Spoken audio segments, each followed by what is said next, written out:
ପିଲାମାନେ ସ୍ୱାଗତ କରୁଛି ପାଠଶାଳା ଚ୍ୟାନେଲ କୁ। ମୁଁ ତୁମ ପ୍ରିୟ ଦେବ ସାର୍। ତେବେ ଗୋଟେ କଥା ଚିନ୍ତା କରିବା, ଆମେ ଲଜ୍ଜା ନିବାରଣ ପାଇଁ ଅଙ୍ଗବସ୍ତ୍ର ପରିଧାନ କରିଥାଉ।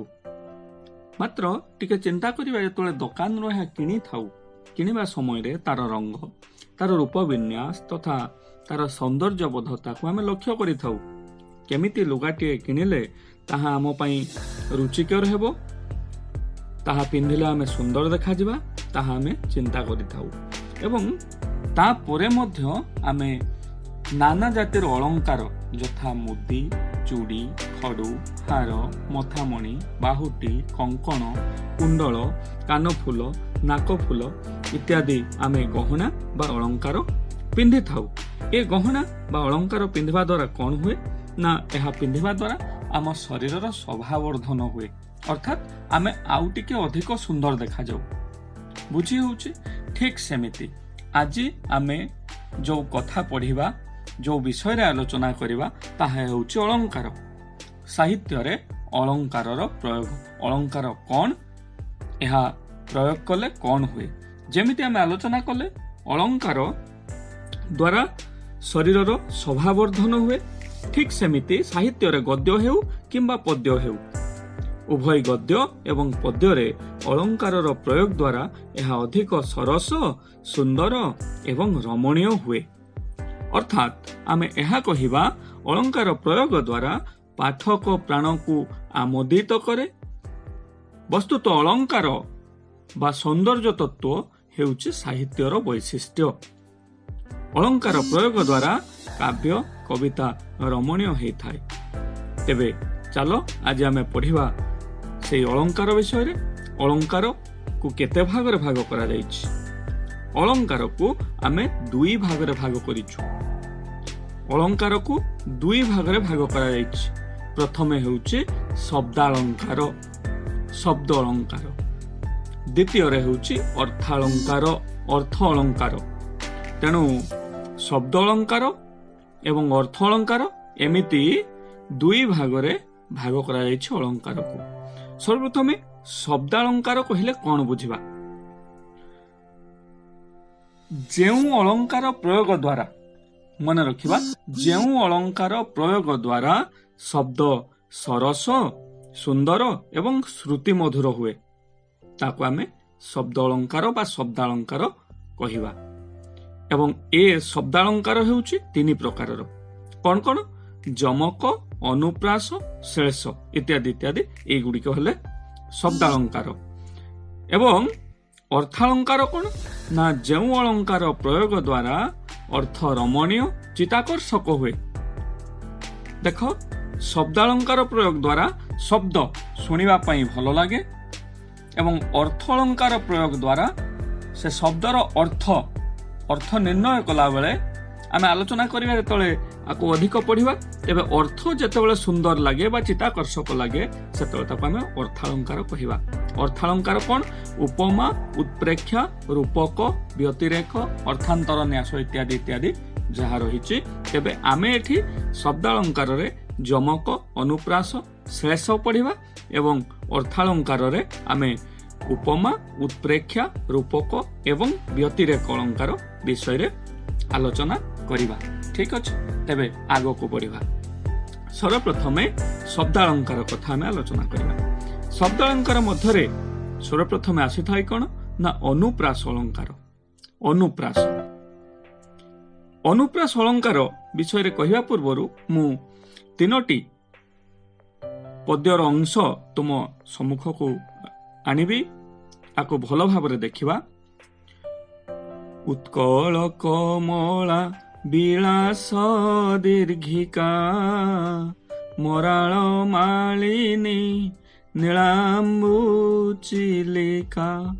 କୈବର ରାଧାନାଥ ରାୟଙ୍କର ଯୋଉ ଲେଖା, ଏଠି ଆମେ ଦେଖିପାରିବା ଉତ୍କଳ କମଳା ବିଳାସ ଦୀର୍ଘିକା। ଦେଖ, ଉତ୍କଳରେ ଳ ରହିଛି, କମଳାରେ ଳ ରହିଛି, ବିଳାସରେ ମଧ୍ୟ ଳ ରହିଛି। ପୁଣି ତଳ ପାଦକୁ ଦେଖିବା, ମରାଳ ମାଳିନୀ ନୀଳାମ୍ବୁ ଚିଲିକା। ମରାଳ ଳ ରହିଛି, ମାଳିନୀ ଳ ରହିଛି, ନୀଳାମ୍ବୁ ଳ ରହିଛି। ଦେଖିବା पुणी अन्य एक उदाहरण को देखिबा। कवि सम्राट उपेन्द्र भंजଙ୍କ लेखा लावण्यवती काव्यर लिखिचंती। देखी न बकालिका बकालिका मालिका आली कालिका कांत स्मरी रक्षा के मन्ते करी करिबा मत करी गति की एमंत विचारी। एठारे लक्ष्य करिबा क ल र ई तीनोटी वर्ण जहाँकि व्यंजन अटे। व्यंजन वर्ण बारंबार प्रयोग होइछि बा बारंबार आवृत्ति होउछि। देखी नव कालिका कालिका क बकालिकार मध्य क मालिकार मध्य क रहिछि। आली कालिका कालिकार पुणी क कांत स्मरी क रक्षा केमन्ते क करी क करिबा क मत करी रे क रहिछि। गति की क रहिछि। ताले क व्यंजन वर्णटीर बारंबार व्यवहार होइछि। पुणी देखिबा देखी नव कालिकाळ बकालिकाळ मालिकाळ आली रेळ कालिका रेळ अळ रहिछि। एवं देखिबा पुणी र फलाटी देखी नव कालिका बकालिका मालिका आली कालिका कांत स्मरी रक्षा केमन्ते करी रक्षा रे र रहिछि। केमन्ते करी रे र रहिछि। करिबा मत करी करी बा रे रहिछि र एवं मत करी रहिछि र। पुणी गति की एमंत विचारे रहिछि। एठी देखिबा आमे क ल एवं र तीनोटी व्यंजन वर्णर बारंबार प्रयोग होइछि बा व्यवहार करा जाइछि। पुणी देखिबा आ गोटे उदाहरण स्वभाव कवि गंगाधर मेहरंकर तपस्विनी काव्य। से काव्यर चक्षुरागर लेखा हेतिबा ए पदटी मकुले चाली चरण करिबु मा विचरण व्यपदे सेवितरीण अमर कांति ताल भीवन पादप राजी हई दप दप बहिबे आमर दर्प बिहिबे शांति पल्लवे पाटल श्यामल रुचिर चिरहिब चिर निर्मल। ए काव्यांशटीरे कौन रही ना मो कूले चाली चरण ल ल च च करिबुमा विचरण च रही व्यपदेशे वितरीण अमर कांति तालभी वन पादप राजी होई दप दप प प पादपरे प रही दप दपरे प रही रहिबे अमर दर्प बिहिबे शांति। आमे एठी देखि पारुचे। पुणी कौन देखुचे ना क च र एवं परे देखिबा आमे प्रथम एवं द्वितीय पादरे प व्यंजन वर्णर मध्य बहुबार आवृत्ति होइछि। एवं तृतीय पाद को जेतला आमे लक्ष्य करि परिबा प आउ ल तृतीय पाद पल्लवे पाटल श्यामल प आउ ल एवं चतुर्थ पाद को भल भाव देखिबा। चतुर्थ पादरे कौन रही ना रुचिर रुचि रहिब चिर निर्मल र च तेणु एटी कौन है ना क च र प पुणी प ल र च ई व्यंजन वर्ण गुड़िकर बारंबार एकाधिक बार आवृत्ति होइछि। तेणु अनुप्रास अलंकार उदाहरण जेतेबेले आमे कविताटी को देखिदबा वाक्यटी को देखिदबा जदि कौनसी व्यंजन वर्णर एकाधिक व्यवहार हुए से गोटे व्यंजन वर्ण हो किंबा एकाधिक व्यंजन वर्ण हो जदि व्यंजन वर्णर बारंबार व्यवहार हुए बा व्यंजन वर्ण बारंबार उच्चारित हुए ताको अनुप्रास अलंकार बोले कहा जाए। ए पद गुड़िक मन रखिबा बा जानिबा एवं अनुप्रास अलंकार को आमे चिन्हि पारिबा। एवं एटी कहि रखिबी अनुप्रास अलंकार मध्य विभिन्न भागरे विभक्त होइछि। कौन कौन ना वृत्त्यानुप्रास छेकानुप्रास आद्य प्रांत्यानुप्रास अंत्यानुप्रास। आमे बेसी भितर को जीवानी केवल अनुप्रास अलंकार आम कोर्स रे जहाँ रही अनुप्रास अलंकार विषय आमे जानिले। एबे चलो आलोचना करिबा जमक विषय रे। जमक कौन दुईटी उदाहरण रखुची। देखरे नलिनी नलिनी नलिनी रे पूरित भ्रमंती भ्रमरे भ्रमरे भ्रमरे शोभित। उपेन्द्र भंजनकर लावण्यवती काव्यरू ये उक्तिटी देखरे नलिनी नलिनी नलिनी रे पूरित। आमे देखिबा प्रथम पादटी रे नलिनी नलिनी नलिनी तीन थर व्यवहृत होईची नलिनी शब्द। प्रथमे नलिनी शब्दटी रे दंतन लरे ह्रस्वईकार दंतन रे ह्रस्वईकार। द्वितीय नलिनी रे दंतन लरे ह्रस्वईकार दंतन रे दीर्घईकार एवं तृतीय नलिनीटी मध्य द्वितीय नलिनी भली समान रही। तेबे नलिनी नलिनी नलिनी तीन थर नलिनी शब्द व्यवहार होईची। किंतु भल भाव लक्ष्य करिबा एठी एक प्रकार शब्द हेले मध्य ए शब्द गुड़िकर अर्थ कौन समान कि ना आदौ समान नुहे। आमे ताकू भांगिबा एवं अर्थ निर्णय करिबा। द्वितीय पाद को देखिबा भ्रमंती भ्रमरे भ्रमरे भ्रमरे ए शोभित। भ्रमंती भ्रमरे भ्रमरे भ्रमरे भ्रमरे भ्रमरे भ्रमरे तीन थर व्यवहार कराइछि तेणु ए शोभित।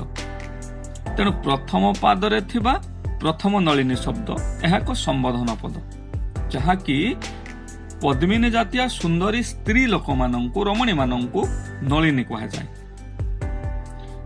द्वितीय नलिनी अर्थ होउछि पुष्करिणी बा पोखरी एवं तृतीय नलिनी अर्थ होउछि पद्म। तेणु देखिबा एक प्रकार शब्द बारंबार आवृत्ति होइछि एवं ए शब्द गुड़िकर अर्थ भिन्न भिन्न अटे। से भली द्वितीय पादरे जो भ्रमंती भ्रमंती शब्दर अर्थ कौन ना प्रथम पाद भली द्वितीय पादरे जो भ्रमंती यार अर्थ होउछि भ्रमण करंती। भ्रमरे भ्रमरे अर्थ होउछि भौर माने भ्रमर माने भौर पक। द्वितीय भ्रमरे अर्थ होउछि भ्रमरे अर्थात भूल रे विभ्रांति रे एवं तृतीय भ्रमरे अर्थ होउछि भौरी रे ए शोभित ए शोभा पाउछि उपेन्द्र भंजनकर लेखा। तेणु आमे कोन देखिले ना जमक अलंकार रे भिन्नार्थबोधक गोटिए प्रकारर शब्द एक प्रकारर शब्दर बारंबार आवृत्ति को जमक अलंकार कहा जाए। आ गोटे उदाहरण देखिबा बरजीवर से देई मानस बरजीवर से अमेध्य ग्रास देहे मंदाकिनी रज लगाई ग्राम सुकरी की होइब गाई। कवि सूर्य बलदेव रथंकर जगते केवल जने हसिबे जो कविता सेथिरु ए पदटी आसीछि। एठी देखिबा प्रथम पादरे बर जीव अर्थ बर श्रेष्ठ जीव जीव मानक मध्यरे श्रेष्ठ जे गाई। बर जीव रसे बर जीव अर्थात गाई तार रस अर्थात क्षीर गाई क्षीर रे देई मानस मन देई अर्थात क्षीर पान करी। द्वितीय पाद को देखिबा बरजी बरसे अमेध्य ग्रास बरजी यार अर्थ हेउछि वर्जन करी बरसे यार अर्थ वर्षे पर्यंत एक वर्ष समय पर्यंत वर्जन करी कौन ना अमेध्य ग्रास अमेध्य खराब खाद्य विष्ठा वर्जन करी वर्षे पर्यंत विष्ठा खाद्य वर्जन करी जदि क्षीरपान करे किए ना ग्राम सुकरी देहे मंदाकिनी रज लगाई ग्राम सुकरी की होइब गाई। आमे तार अर्थ निर्णय कला बेले प्रथमे देखिबा बरजी बरसे देई मानस बरजी बरसे अमेध्य ग्रास बरजी बरसे टिके बनान रे परिवर्तन आमे लक्ष्य करिबा बरजीव रसे बरजी बरसे ई दुईटी कथारु कौन आसुची ना एक प्रकारर शब्द किंतु अर्थ भिन्न तेणु एटी केउ अलंकार होईची ना जमक अलंकार होईची। आउ गोटे उदाहरण देउची से उपेन्द्र भंजंकर लेखा लावण्यवती काव्यरू अहिम कर तापना से सभा सारस चक्रे अहिम कर तापना से सभा सारस चक्रे। देखिबा प्रथम पादरे जहा लेखा होईची द्वितीय पादरे ताहा लेखा होईची। अक्षर दृष्टि देखिले उभय पादरे एका वर्ण गुड़िक रही किंतु अर्थ दृष्टि जदि आमे शब्द गुड़िक अनुशीलन करिबा शब्द गुड़िक भिन्नता रहिबो। देखिबा प्रथम पादरे अहिर अर्थ हेउची साप, मकर अर्थ हेउची कुंभीर, तापर अर्थ हेउची दुख, सारसर अर्थ हेउची पद्म, चक्रे अर्थात समूहरे।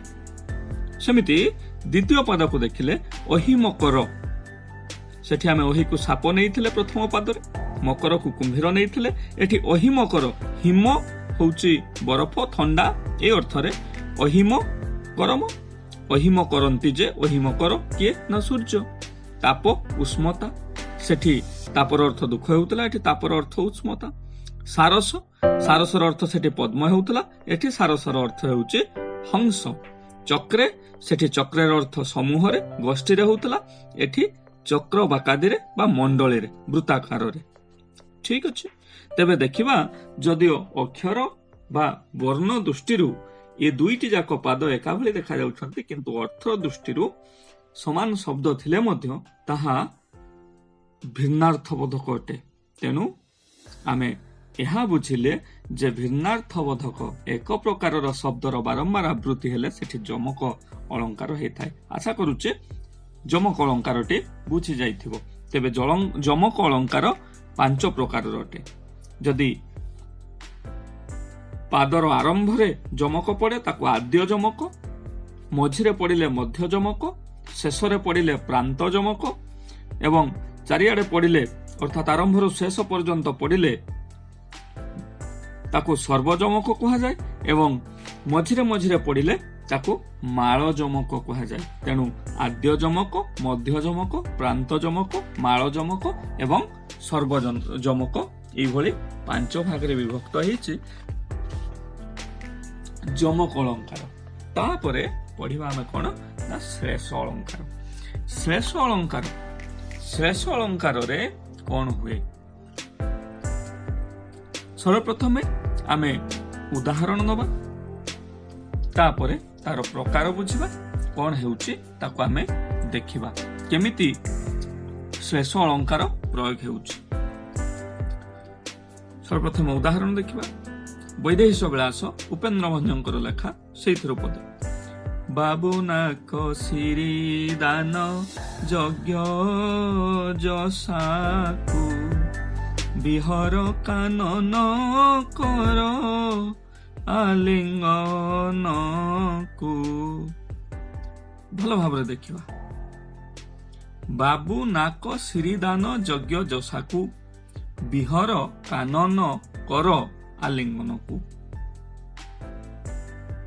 कौन देखिले ना एठी प्रथम पादरे जो नाक सिरी दान लेखा हिच नाक सिरी एवं दान ये पद दुईटी को आमे अर्थ बाहर करिबा। अर्थ बाहर करिबा पूर्वरु मु अल्परे कहिबी श्लेष अलंकार को 3 भाग रे भाग करा हिच। प्रथमे होउची अभंग श्लेष, द्वितीय रे होउची सभंग श्लेष, तृतीय रे होउची भंगाभंग श्लेष। जेउठारे शब्द को न भांगी भिन्न भिन्न अर्थ करा जाए अर्थात शब्द अखंडित रुहे खंडित हुए नहीं सेठारे अभंग श्लेष हुए। जेउठारे शब्द को भांगी दिया जाए एवं अन्य ठारे जोड़ी दिया जाए तेकी तार अर्थ बाहर करा जाए अर्थात शब्द को खंडित बा विखंडित करी भिन्न अर्थ प्रकाश करा जाए सेठी सभंग श्लेष हुए। एवं जेउठारे अभंग एवं सभंग उभय प्रकारर श्लेष रुहंती से स्थल रे ताकू आमे भंगाभंग श्लेष बा सभंगाभंग श्लेष बोली କହିଥାଉ। ତେବେ ସେ ଉଦାହରଣକୁ ଯିବା, ଦେଖିବା କଣ ହେଇଛି ନା ବାବୁ ନାକ ସିରି ଦାନ ଯଜ୍ଞ ଯଶାକୁ ବିହର କାନନ କର ଆଲିଙ୍ଗନ। ଏଠାରେ ଯେତେବେଳେ ଶୂର୍ପଣଖା ରାକ୍ଷସୀ ଲକ୍ଷ୍ମଣଙ୍କ ପାଖକୁ ରାମଙ୍କ ପାଖକୁ ଯାଇଛି ରାମଙ୍କୁ ବିବାହ କରିବା ପାଇଁ, ରାମ ମନା କରିଛନ୍ତି ଏବଂ ଲକ୍ଷ୍ମଣଙ୍କ ପାଖକୁ ପଠାଇଛନ୍ତି ଶୂର୍ପଣଖାକୁ। ଶୂର୍ପଣଖା ସହିତ ଏକ ପତ୍ର ଲେଖି ପଠାଇଛନ୍ତି ଏବଂ କହିଛନ୍ତି ଏହା ଲକ୍ଷ୍ମଣଙ୍କୁ ଦେଲେ ଲକ୍ଷ୍ମଣ ତୁମକୁ ବିବାହ ହେବ। ତେଣୁ ପ୍ରଥମ ପାଦରେ ଯୋଉ ଲେଖା ହେଇଛି ବାବୁ, ବାବୁର ଅର୍ଥ ରାମ ଲକ୍ଷ୍ମଣକୁ ସମ୍ବୋଧନ କରୁଛନ୍ତି, ହେ ବାବୁ ଲକ୍ଷ୍ମଣ ନାକ ସିରିଦାନ ଯଜ୍ଞ ଯଶାକୁ। ତେଣୁ ଇ ନାକ ସିରି ଏବଂ ଦାନ ପଦ ଦୁଇଟିକୁ ଆମେ କଣ କହି ନା ଏହାକୁ ଆମେ ଶ୍ଳିଷ୍ଟ ପଦ ବୋଲି କହିଥାଉ। ଏ ପଦ ଦୁଇଟି ଅଭଙ୍ଗ ରୂପରେ ଅର୍ଥାତ୍ ନ ଭାଙ୍ଗିକି ଦୁଇଟି ଅର୍ଥ ପ୍ରକାଶ କରୁଛନ୍ତି। ନାକ ସିରିର ଅର୍ଥ ହେଉଛି ସ୍ୱର୍ଗ ସମ୍ପଦ, ଐଶ୍ୱର୍ଯ୍ୟ। ନାକର ଅର୍ଥ ହେଉଛି ସ୍ୱର୍ଗ, ସିରିର ଅର୍ଥ ହେଉଛି ଐଶ୍ୱର୍ଯ୍ୟ ବା ସମ୍ପଦ। ଦାନର ଅର୍ଥ ହେଉଛି ଦାନ ଦେବା ବା ପ୍ରଦାନ କରିବା। କିନ୍ତୁ ତାକୁ ଯଦି ଆମେ ଭାଙ୍ଗି ଦେଉଛୁ କଣ ହେଉଛି ନା ନାକ ସିରି, ନାକ ଅର୍ଥାତ୍ ଆମ ଶରୀରର ଯୋଉ ଶୁଙ୍ଘିବା ପାଇଁ ଇନ୍ଦ୍ରିୟ ଆମେ ବ୍ୟବହାର କରୁ ନାକ, ତାକୁ ଆମେ କହିଥାଉ ଯୋଉପଟେ ପ୍ରଶ୍ୱାସ ଗ୍ରହଣ କରୁ ନିଶ୍ୱାସ ତ୍ୟାଗ କରୁ ସେଇ ନାକ। ନାକ ହେଉଛି ମୁଖର ସୌନ୍ଦର୍ଯ୍ୟ।